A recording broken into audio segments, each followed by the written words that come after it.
Тргнавме по патот на виното и стигнавме во Кавадарци. Тука во Тиквешкиот регион, едноставно на прсти може да се набројат оние кои не се занимаваат со лозарството. Во градот на виното го сретнавме 54 годишниот лозар Драги Ташев. Има 2,5 хектари лозови насади и откако памети за себе, одгледува грозје. Лозовите насади му станале навика. Затоа не се откажува од наследството на неговите родители. Го прашавме, се живее ли од работата на нива? Тоа е релативна работа, да ви кажам. Се живее, нормално дека се живее. Тоа е економска категорија. Ако не се живее, нормално дека и би се откажал од лозарството. Задоволни ли сте со откупната цена? Затоа што јас имам и сорти кои што добро моментално одат на пазарот, задоволен сум. Еве да ви спомнам само темјаниката како сорта, некаде 20-21 денар ми го плати ова година Тиквиш. Ја да ви кажам, до сега барем од кога знам грозјето во сега моментално акционерско друштво Тиквиш го предавам цело време и да ви кажам дека сум доста задоволен и во делот на информации, добивање на времени информации, во делот на откупот на грозјето, во делот на исплаќањето, така да јас сум задоволен. Во ланецот од нива до дегустација на вино, лозарите не би постоеле доколку ги нема винарските визби.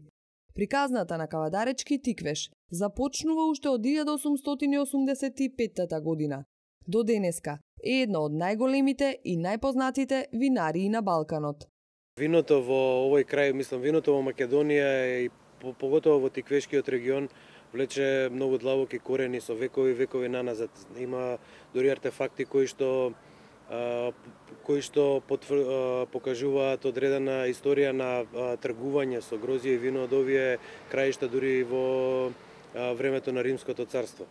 Меѓутоа, вистински организирано производство се јавува негде втората половина на 19. век, кога неколку, да кажеме, проминентни фамилии од овој дел, така со предприемачки дух почнуваат организирано да се бават со производство и трговија со вино. Целиот крај е типично лозарско-винарски и тука од секогаш се правело вино, меѓутоа по организирана форма е негде втора половина на 19. век. И понатака, бидејќи климата е исклучително погодна за одгледување на винова лоза, како доаѓаат влијанија од надвор од аспект на технологија, производство и така натаму, производството на вино станува се поактуелно за негде кон крајот на Втората светска војна, односно по Втората светска војна, тоа да биде и формализирано и, да кажеме, сконцентрирано во она што е денеска Тиквеш. Така да понатака е се историја и растот и развојот на Тиквеш како една од најголемите винари во бивша Југославија, па неколку нејзини проширувања во кон крајот на 20. век и последните модернизации во последните десетина години кои што придонесуваат Тиквеш дефинитивно да биде предводник на македонската винска индустрија и еден од водечките, да кажеме, мотори на промоција на македонското вино во светот. Македонското вино го најде своето место под сонцето во многу држави во светот, каде владее безмилосна конкуренција.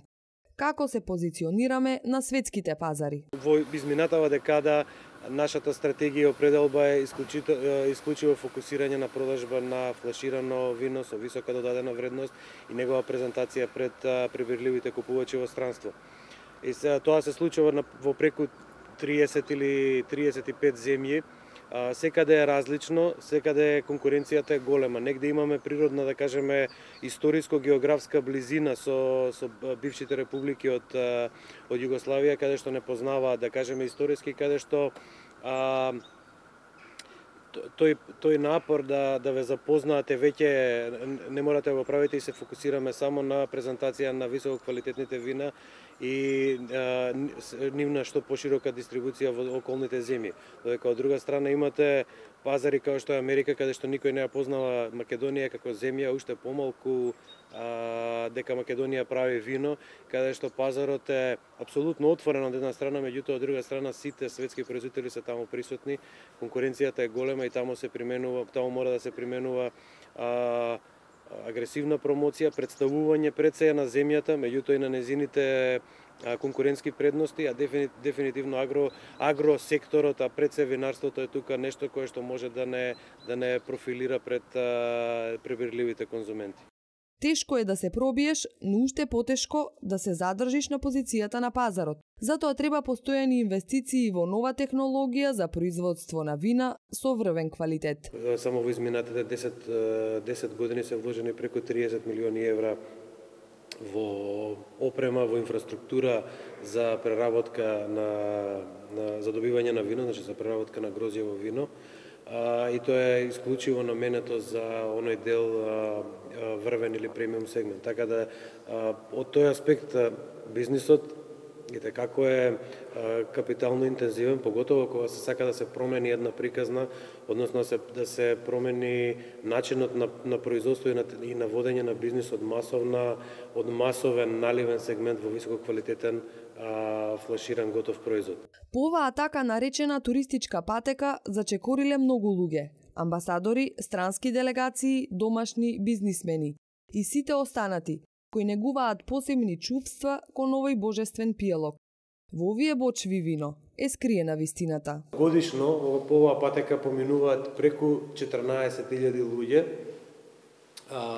Тоа се во најголем дел странски туристи, тие се оние кои што ја прават бројката, тоа се организирани тури и така натаму, меѓутоа и домашни туристи се драги гости во нашата винарија, каде што се доловува автентичната винска приказна. Честопати слушаме разни статистики дека македонците по глава на жител не пијат големи количества вино, споредено со останатите европски земји. Треба да се развие културата за пиење. Децидни се винарските визби. Трендот на зголемување на конзумацијата на вино по глава на жител е присутен. Иако тоа оди со едно споро темпо, сепак тоа укажува дека во Македонија полека винската култура станува дел од живењето на луѓето и виното станува неизоставен дел од секојдневието на луѓето.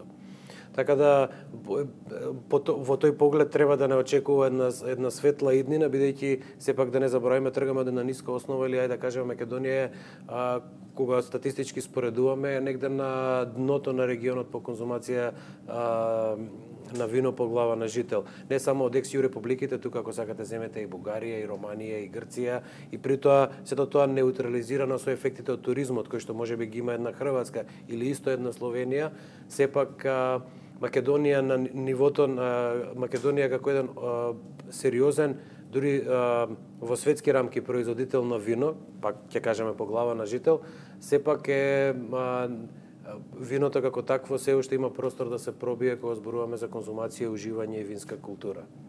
Ниту една добра приказна не започнува со пиење вода, туку вино. Ова е една од причините зошто треба да го пиеме овој алкохолен пијалок. Придобивките се многубројни. Без да навлагаме во било какви детали, само да го објасниме францускиот парадокс. Французите се можеби нацијата со најмал број на кардиоваскуларни заболувања во светски рамки, и без разлика што нивната кујна или нивната храна е прилично, да кажеме, масна. Така да, меѓутоа во Франција конзумацијата на вино по глава на жител преминува 40 литри годишно. Франција е исто така еден најголемиот светски производител на вино, а поготово најголемиот светски производител на висококвалитетни вина. И доволна е само корелацијата да се направи помеѓу секојдневното конзумирање или виното како дел од културата и неговите здравствени аспекти. Сепак зборуваме за умерена конзумација, што значи отприлика една чаша за женската популација до 2 чаши за машката популација, така да ефектите на здравјето пробаме да ги раскажеме преку така наречениот француски парадокс. Ви благодарам за разговорот. Благодарам. Македонското вино било меѓу омилените пијалоци на античките кралеви Филип II и неговиот син Александар Велики. Денес, над 80 винарски визби продолжуваат со мисијата Македонија ширум светот да прерасне во земја препознатлива по доброто и квалитетно вино. зголемување на производството, зголемена побарувачка на домашниот извоз на странските пазари, се насоките кон кои се стремат домашните винарски визби. Последните статистики покажуваат, за 2015 година од земјава има реализиран извоз од 586.046 хектолитри, со вкупна вредност од 38,2 милиони евра. 34% е извоз во шишиња, а 66% е извоз на наливно вино.